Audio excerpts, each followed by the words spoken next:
semuanya, apa kabar?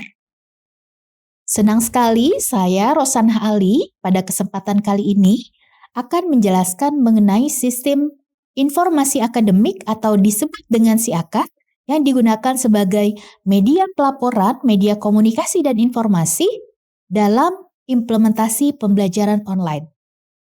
Perkenalkan, saya Rosanah Ali, salah satu dosen atau pengajar di program studi komunikasi PJJ Universitas Siber Asia.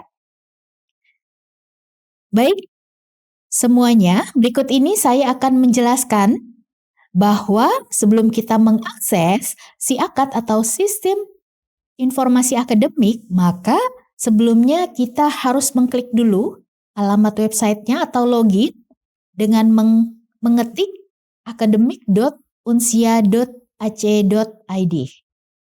Kemudian kita masuk dan juga verifikasi data. Untuk mengakses SIAKAT ini, kita bisa menggunakan alamat email ataupun juga akun pengguna yang sudah diberikan dari admin. Kemudian juga kita bisa tambahkan dengan password yang sudah ditentukan. Bisa juga mengakses melalui akun Google. Baik, saya izin untuk masuk dulu ya.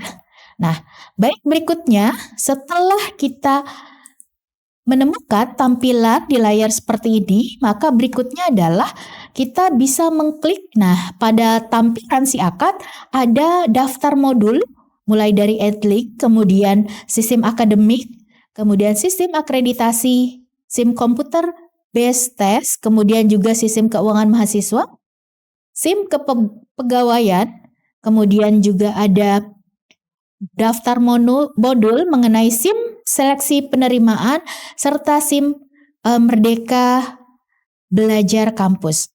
Baik, berikutnya saya akan masuk kepada role sebagai dosen. Karena saya adalah salah satu pengajar, maka saya klik untuk role sebagai dosen. Nah, setelah kita klik, maka tampilan berikutnya adalah sebagaimana tampak di layar, kita sudah masuk ke dalam SIAKAT yang di dalamnya ada fitur-fitur seperti beranda, kemudian juga bimbingan, kemudian ada jadwal, kemudian ada perkuliahan. Dalam tampilan beranda ini juga kita bisa melihat ada informasi terkait dengan berapa jumlah atau total beban mengajar dosen pada setiap semesternya. Nah, ketika kita klik ini juga akan keluar ada daftar-daftar mata kuliah yang akan muncul setiap periode per semester.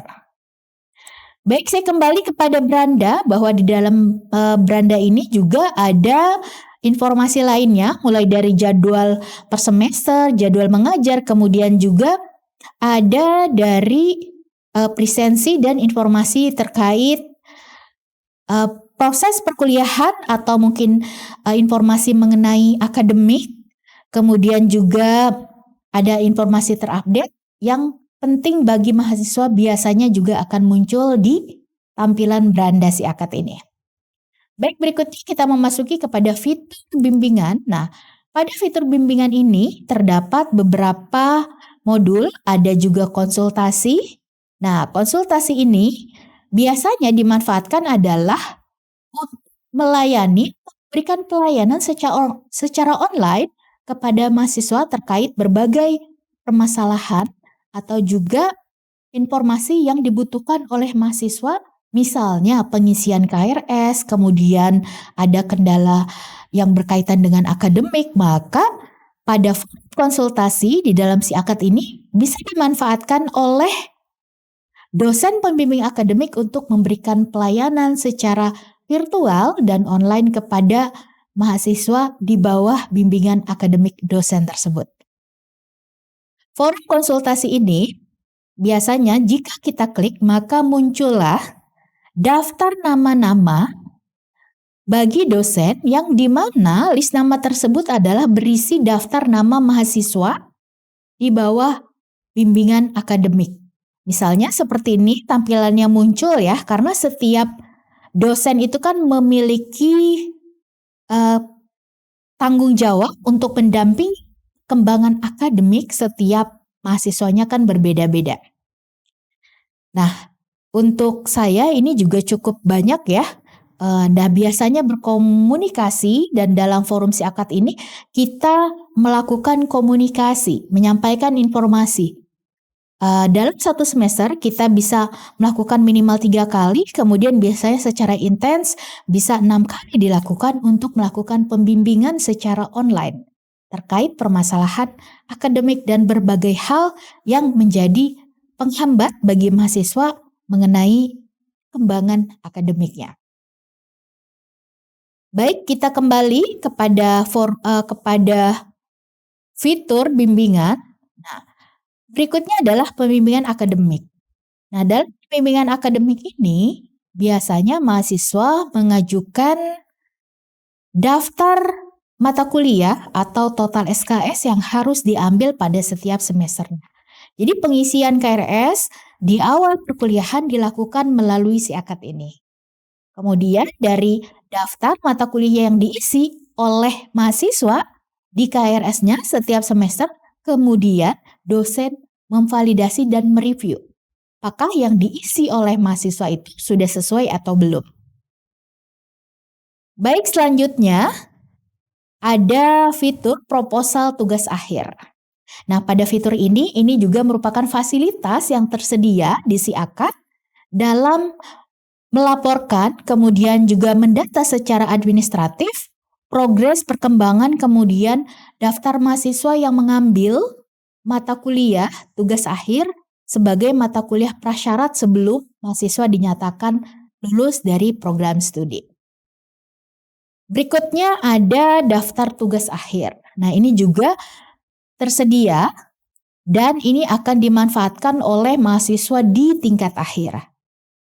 Kemudian ada kegiatan pendukung lainnya yang kemudian penting untuk dilaporkan, maka di dalam siakat ini juga ada fasilitas dan fitur yang sudah disediakan guna menyampaikan informasi yang penting terkait dari berbagai aktivitas yang harus dilaporkan dan interaktivitas antara mahasiswa dengan dosen pembimbing akademik ada di fitur siakat ini. Baik, berikutnya Bapak dan Ibu, saya akan memasuki pembahasan mengenai jadwal. Pada fitur jadwal ini di siakat ini meliputi ada kalender akademik, kemudian ada jadwal minggu ini, kemudian ada jadwal semester ini.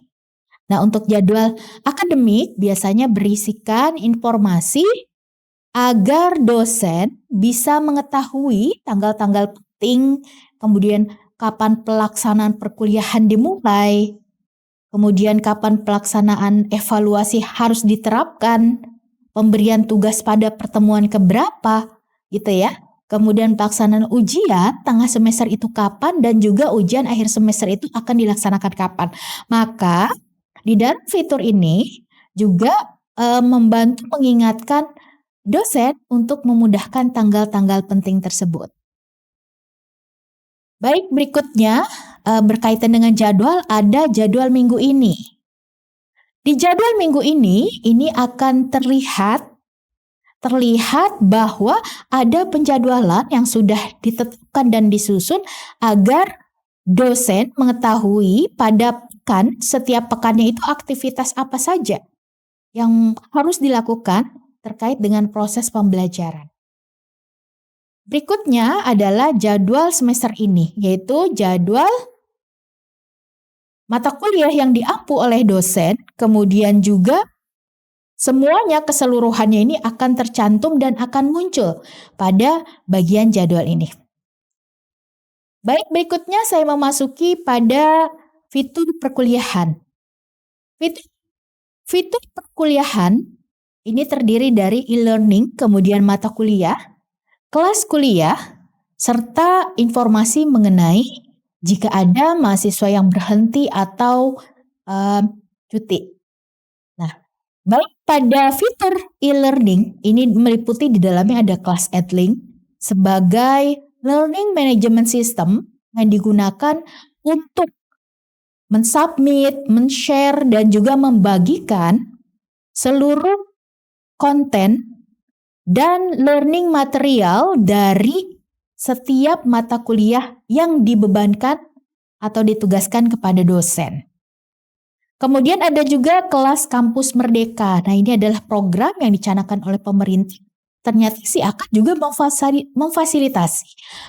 memfasilitasi guna memberikan kemudahan dalam pelaporan dari pelaksanaan kegiatan Kampus Merdeka. Nah, selanjutnya ada forum kelas. Baik pada mata kuliah, pada fitur perkuliahan, mata kuliah ini maksudnya adalah daftar mata kuliah apa saja yang akan diampu dan juga biasa ditugaskan kepada dosen. Jadi dosen bisa mengetahui daftar mata kuliahnya dari sana ya di si akad ini. Kemudian kelas kuliah. Kelas kuliah bisa dicek berdasarkan periodenya. Apakah edisi ganjil maupun genap, maka di sini akan secara otomatis muncul informasi daftar mata kuliah apa saja yang harus dijalankan dan juga yang sudah dijalankan pada semester sebelumnya. Ini terekam dan teradministrasi dengan baik di dalam sistem informasi akademik ini. Baik, untuk penjelasan dari saya mengenai informasi apa saja, fitur apa saja yang difasilitasi dan disediakan oleh sistem informasi akademik si akad, ini sudah saya jelaskan. Selanjutnya saya akan menjelaskan mengenai bagaimana mekanisme penggunaan dari Learning Management System atau LMS yang digunakan untuk menyebarkan atau men-share semua konten pembelajaran dari 14 tipe dan kategori. Baik, berikutnya saya akan masuk kepada Edlink. Nah, kita klik tautan dari Edlink, kemudian juga saya masuk sebagai dosen. Ketika masuk di dalam sistem pembelajaran atau juga LMS pembelajaran, ini juga terdiri dari beberapa fitur. Yang pertama adalah beranda. Bisa dilihat tampilan di dalam beranda bahwa informasi dalam beranda ini adalah informasi yang sifatnya general dan umum yang di dalamnya terdapat ada fitur-fitur cukup banyak dari materi, tugas, kemudian live conference, kemudian ada video interaktif, ada kuis, kemudian ada bentuk pengawasan dan pelaporan, ada informasi atau mungkin ada notification berkaitan dengan event-event penting yang mahasiswa harus tahu, tapi penting disebarkan dari dosen kepada mahasiswa. Nah, ini juga muncul, pada beranda ini muncul aktivitas dosen yang dilakukan di kelas-kelas yang sedang diampu pada semester berjalan. Baik, selanjutnya saya akan memaparkan mengenai ruang kelas. Ruang kelas ini sebagaimana di dalam perkuliahan reguler, ruang kelas itu adalah daftar kelas atau mata kuliah apa saja yang diampu oleh mahasiswa dan ada berapa kelas yang ditugaskan kepada dosen pada semester berjalan. Di layar ini kita bisa memilih bahwa kelas akademik ini kita bisa berdasarkan periode kuliahannya atau periode semesternya. Misalnya, apakah kita mau di semester ganjil tahun 2022 atau mungkin di semester genap, ini kita bisa klik maka. Misalnya saya klik semester ganjil 2022, maka akan muncul daftar mata kuliah yang dosen ampu. Jadi setiap dosen memiliki mata kuliah dan juga spesifikasi dari kelasnya masing-masing. Pada kelas akademik yang muncul di dalam layar, ini muncul ada informasi mengenai kelas, kemudian nama dosennya, kemudian berapa jumlah peserta yang ada di setiap mata kuliah. Berikutnya ada jadwal perkuliahan dilaksanakan setiap hari apa, jam berapa. Dari ruang kelas, kita akan masuk kepada fitur obrolan. Nah, di sini ada fasilitas untuk interaktivitas dan juga berkomunikasi antara dosen pengampu pada mata kuliah yang ditugaskan kepada peserta yang sudah mengisi KRS dan mengambil mata kuliah tersebut. Nah, di sini tampil daftar mahasiswa siapa saja yang hadir pada kelas tersebut. Nah, baik, berikutnya adalah informasi yang bersifat dan terkait dengan informasi pembelajaran online. Baik, di dalam ruang kelas, ini saya kembali lagi bahwa di dalam ruang kelas ini akan muncul mata kuliah apa saja yang harus diambil, kemudian juga muncul, ini contohnya saya akan berikan sampel, misalnya pada periode ganjil 2022 akan muncul seperti ini. Saya pilih salah satu mata kuliah yang ditugaskan, kemudian saya klik. Contohnya adalah salah satu mata kuliah ini. Nah, ketika kita mengklik salah satu mata kuliahnya, maka akan muncul tampilan sebagaimana di layar, di mana ada lead atau juga ada cover yang berisikan tentang gambar dari karakteristik mata kuliah atau nama mata kuliahnya. Kemudian juga di sini ada informasi kelas. Informasi kelas tampilan di dalam cover yang berisikan penjelasan mengenai spesifik atau informasi mata kuliah yang ada di dalam fitur ini berbicara tentang apa? Karakteristik mata kuliah seperti apa? Jadi informasi secara umum tentang mata kuliah bisa dideskripsikan secara singkat di dalam layar. Nah, ini adalah fitur informasi kelas. Baik, berikutnya kita masuk kepada fitur diskusi. Dalam fitur diskusi ini ada ikon-ikon yang bisa digunakan dan dimanfaatkan untuk berbagai aktivitas di kelas. Dari mulai sharing materi, kita klik maka akan muncul pada pertemuan berapa, dengan tema apa, topik apa, maka akan ketahuan dan dosen tinggal mengklik sesuai dengan kebutuhan dan juga keperluannya. Berikutnya kita masuk kepada tugas. Jadi ada juga fitur yang disediakan kalau dosen ingin melakukan evaluasi di kelas online-nya. Apakah tugas akan dilaksanakan pada pertemuan ketiga, 4, atau mungkin pada pertemuan ke-9, ke-10, ini sudah difasilitasi. Ketika kita klik tugas, nanti boleh diklik pertemuan keberapa. Tentang apa temanya, begitu ya. Baik, berikutnya adalah di dalam LMS ini juga memfasilitasi bagaimana pembelajaran. Jadi di dalam pembelajaran online kita ada mengenal 2 metode, yaitu metode pembelajaran asinkronus yang dimana pelaksanaan waktunya itu tidak secara bersamaan antara dosen, tutor dengan mahasiswa. Sedangkan metode pembelajaran online yang kedua yaitu metode sinkronus. Maksudnya adalah ketika pembelajaran berlangsung ini terjadi pada jam dan juga waktu yang sama. Meskipun antara dosen dan mahasiswa berada di luar jangkauan atau daerah yang tentu saja mahasiswa tersebar di seluruh Nusantara dan juga di luar negeri. Tetapi waktunya dilaksanakan secara bersamaan. Itu yang disebut dengan tatap muka virtual atau online. Dosen bisa memanfaatkan live conference untuk bisa berkomunikasi, menjelaskan materi perkuliahan dan juga pembelajaran melalui live conference yang biasanya dalam proses pembelajaran dilaksanakan kurang lebih 1 kali di dalam setiap pertemuannya.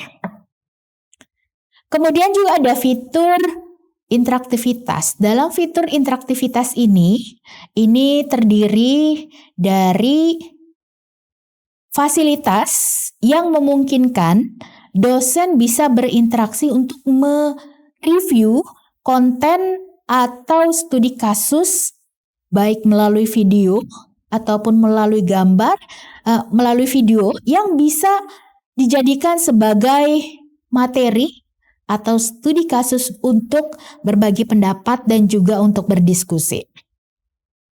Berikutnya ada fitur kuis. Dalam setiap pertemuan, dosen bisa memanfaatkan fitur kuis sebagai media untuk melakukan evaluasi setiap pertemuannya. Apakah mahasiswa sudah bisa memahami dengan baik capaian pembelajaran setiap pertemuannya? Melalui kuis ini, maka mahasiswa menjadi terstimulasi untuk memahami lebih jauh dari topik atau tema setiap pertemuannya. Berikutnya adalah berisi tentang survei. Jadi survei ini bisa juga dimanfaatkan untuk menghimpun opini dan juga pendapat dari rekan-rekan mahasiswa. Kemudian ada informasi. Fitur informasi bisa digunakan dan dimanfaatkan untuk penyebaran informasi yang penting terkait dengan proses perkuliahan sepanjang semester berjalan.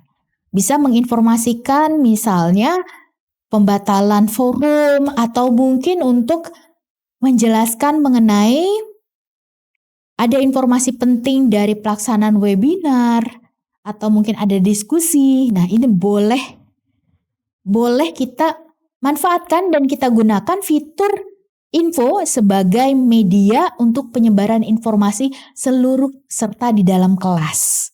Berikutnya adalah fitur acara untuk mengetahui acara apa saja yang penting untuk diketahui oleh mahasiswa sepanjang satu semester ini.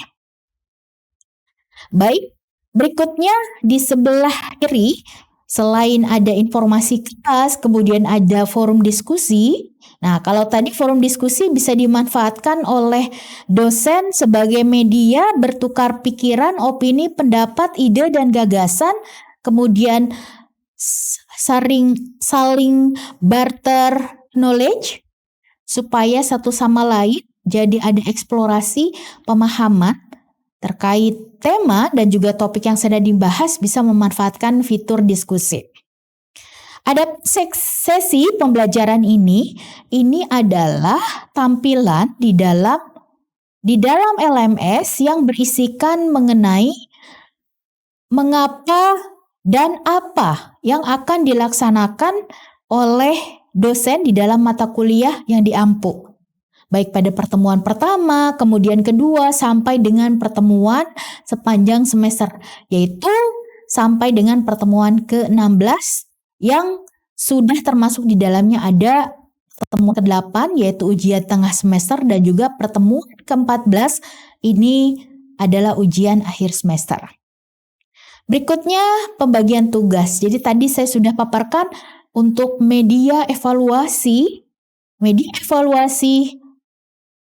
dari dosen kepada mahasiswa pada mata kuliah yang diampu ini bisa menggunakan fitur tugas baik untuk tugas kelompok individu maupun untuk media share, mensubmit atau mengupload dari ujian tengah semester dan juga ujian akhir semester. Penilaian bisa dilakukan di dalam fitur tugas ini. Berikutnya kuis yang tadi saya jelaskan ya, bahwa kuis ini cukup bisa menciptakan suasana yang berbeda karena ada tantangan dan juga challenging dari dosen kepada mahasiswa untuk menjawab pertanyaan-pertanyaan yang menarik dalam bentuk kuis. Video interaktif untuk forum diskusi antara dosen dengan mahasiswa terkait tema ataupun juga isu-isu yang relevan dengan pokok pembelajaran pada pertemuan berjalan. Kemudian berkas ini adalah semua dokumen learning material yang sudah diupload dan ini secara otomatis tersimpan di dalam Edlink ya atau LMS. Kemudian pengajar dan dosen.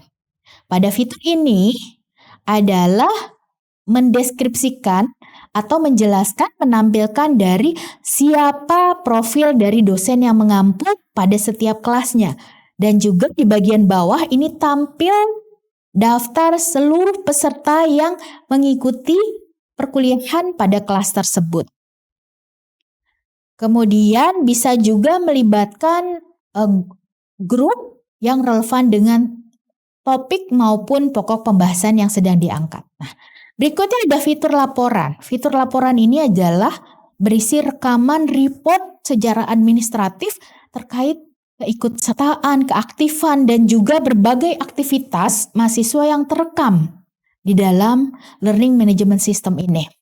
Dan ini menarik karena kita sebagai dosen untuk mendeteksi seberapa aktif mahasiswa, maka bisa terlihat di sini. Kemudian juga ada student engagement score. Nah, di sini juga adalah untuk mengetahui seberapa tinggi ataupun seberapa rendah tingkat keaktifan ataupun ketidakaktifan mahasiswa akan terdeteksi di dalam student engagement score atau SDS. Baik, demikian Bapak Ibu semuanya pemaparan saya terkait dari pemanfaatan atau penggunaan dari SIAKAD dan juga Learning Management System atau LMS yang digunakan di dalam pembelajaran online. Semoga apa yang saya sampaikan ini bermanfaat dan dapat dipahami dengan baik. Sukses pembelajaran online adalah sukses kita bersama. Salam komunikasi. Bye-bye.